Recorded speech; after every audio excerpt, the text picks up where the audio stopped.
मेरे साथ सीनियर अदाकार सलीम आफरीदी साहब मौजूद हैं। आइए इनसे जानते हैं उमर शरीफ की बारे में जो यादें हैं इनकी, तो यादें पूछते हैं। अस्सलाम वालेकुम सलीम भाई, उमर भाई के वालेकुम साथ सलाम। आपकी जो यादें हैं। जी, यादें तो बेपनाह हैं। 30-35 साल का अरसा है और उसमें उनको हमने देखा, भाला, बरता, पहना, ओढ़ा, सब कुछ है। तो बहुत सारी यादें हैं। लेकिन एक यूनिक फ़नकार थे, अवामी अंदाज में एक नया स्टाइल लेकर उभरे और एक दुनिया पर, आलम पे छा गए। और जो उनकी पंच लाइनें थी, बेशुमार लोग उनकी नकल करके दुनिया में आगे बढ़े। मैं भी उनका फॉलोअर था, लेकिन हमेशा से मैंने उनको बहुत पढ़ा है। उनके साथ रहने का भी इत्तेफाक हुआ। उनकी वालदा की मोहब्बतें और दुआएं भी बहुत समेटी मैंने। तो मेरे में जो हुनर आया, जो थोड़ा बहुत उनकी तरफ से था, फिर मेरे वालिद अपने शायर थे, तो वो सब मिल मिला के फिर सलीम आफरीदी बन गया। तो उमर भाई तो ऐसे पारस से जो इसको हाथ लगाते वो सोना हो जाता था। और एक दुनिया उनकी मौतरिफ है और हम तो उनके दीवाने थे। और फिर अल्लाह के करम में साथ काम करने का भी मौका मिला, साथ उठने बैठने और सफ़र का मौका मिला।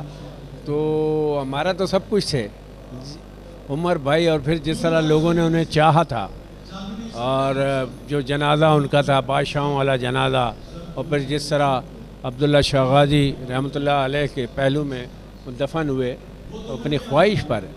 तो ये तो एक ऐसे इंसान की कहानी है जो यूनिक है। पाकिस्तान को अल्लाह मैंने इस हवाले से भी सुरखरू रखा कि कॉमेडी की दुनिया का एक ऐसा सितारा जिसके साए में हम जैसे बेशुमार फ़नकार पल कर जवान हुए और कॉमेडी की इज्जत रखाए में। मैं तो कहता हूँ जिए उमर शरीफ। तो सलीम भाई, ये जो उमर भाई के जाने के बाद ये खला पुर हो सका है? नहीं जी, वो उनका एक स्टाइल था। उनको जिस तरह लोगों ने चाहा, और वो दुनिया भर में एक जो खिड़की तोड़ उनकी शोज़ पे रश होता था और बिकने वाले आर्टिस्ट थे, तो उनके टिकट ले के ख़रीद के वन मैन शो थे वो, तो उनके नाम पे टिकट। लेकिन फिर वो ड्रामे में जो मेहनत है, फिर वो फुरकान है, वो डायरेक्टर नहीं है, वो बाकी आर्टिस्ट नहीं है, ऐसा कोई टीम वर्क हो तो फिर ड्रामा कामयाब हो सकता है। वरना गवर्नमेंट के ताउन के बगैर, एक फ्री ऑडिटोरियम के बगैर कराची में ड्रामा कामयाब नहीं हो सकता। वो ड्रामा जो मेयारी है और जिसको फैमिलीज देख सकें। तो क्या वजह है, ये कैसे कामयाब हो सकता है? गवर्नमेंट को चाहिए, गवर्नमेंट मदद करे, इसमें हॉल फ्री मिलें, आर्टिस्टों को फ़ंड मिलें, ताकि कराची के थिएटर की रिवायत को ज़िंदा कर सकें। उन्हीं में से फिर कुछ आर्टिस्ट निकलेंगे जो अपने फ़न के ज़रिए नाम पैदा करेंगे। खिड़की पे जिसके नाम होगा, हम लोगों ने तो उमर भाई के साथ काम कर कर के, और अल्लाह करम में जितना भी नाम है, लेकिन ये टीम वर्क है। जब तक एक नहीं होंगे और गवर्नमेंट का या आर्ट्स काउंसिल का ताउन नहीं होगा, थिएटर कामयाब नहीं हो सकता। आवाम का ये कहना है कि स्क्रिप्ट वही पुराने, वही डायलॉग, कोई नई चीज़ नहीं है, कोई नया कंटेंट नहीं है। इस हवाले से आप क्या? बिल्कुल सही बात है। असल में दूर ही लोग यूँ हो गए। उमर भाई जो काम करके गए उससे आगे का काम होना चाहिए। जो उमर भाई कर गए या जो फिर हमारी दूसरी टीमों ने किया, वही सारी ज़िंदगी करते रहेंगे, तो फिर वो थिएटर अपनी कशिश खो देगा।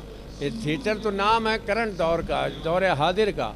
और जब आप लोगों को उनकी पसंद की चीज़ देंगे, लोगों को सही एंटरटेन करेंगे, तो ऑडियंस आएगी ना। अब संजीदा लोग हट गए हैं, काम चलाने वाले लोग कर रहे हैं, करते रहें, और तबाह होना है और तबाह होगा।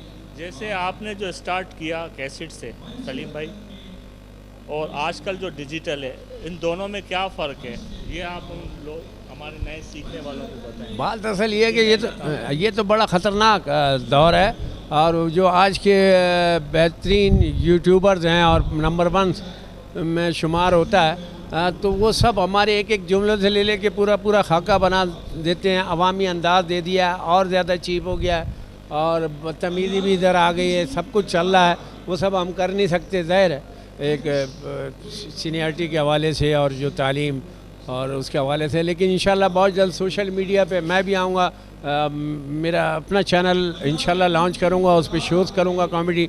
सलीम आफरीदी डिजिटल हो गया है, लोगों को ये पता होना चाहिए। तो सलीम आफरीदी डिजिटल मेरे चैनल का नाम है, और इंशाल्लाह ताला मैंने अब तैयारियां शुरू कर दी हैं। तो काम आगे बढ़ेगा, लेकिन सोशल मीडिया के ज़रिए बढ़ेगा। Thank you. मेरे साथ मौजूद है परवेज़ सिद्दीकी, सीनियर आर्टिस्ट। आइए इनसे बात करते हैं।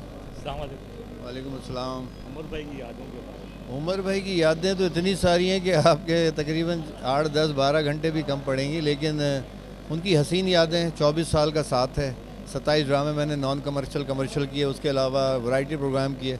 मुल्क से तकरीबन 6, 7, 8 दुनिया के मुल्कों में जाके मैंने उनके साथ परफॉर्म किया, इंडिया में भी परफॉर्म किया है। तो उनकी यादें तो बहुत सारी हैं, और वो इतने बड़े लेजेंडरी आर्टिस्ट है कि मैं समझता हूँ सब कॉन्टिनेंटल में जो इंडो पाक है उसमें अब ऐसा कॉमेडी करने वाला अब नहीं आ सकता।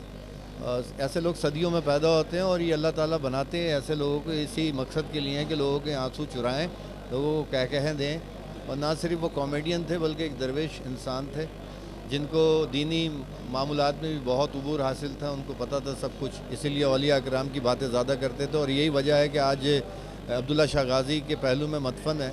उनकी एक याद मैं आपसे शेयर करूं तो इंडिया में मैं वाहिद कॉमेडियन था जिस ग्रेट इंडियन लाफ्टर सीज़न 3 में मैं फ़ाइनल में गया था, और मेरी आंखों देखी बात है।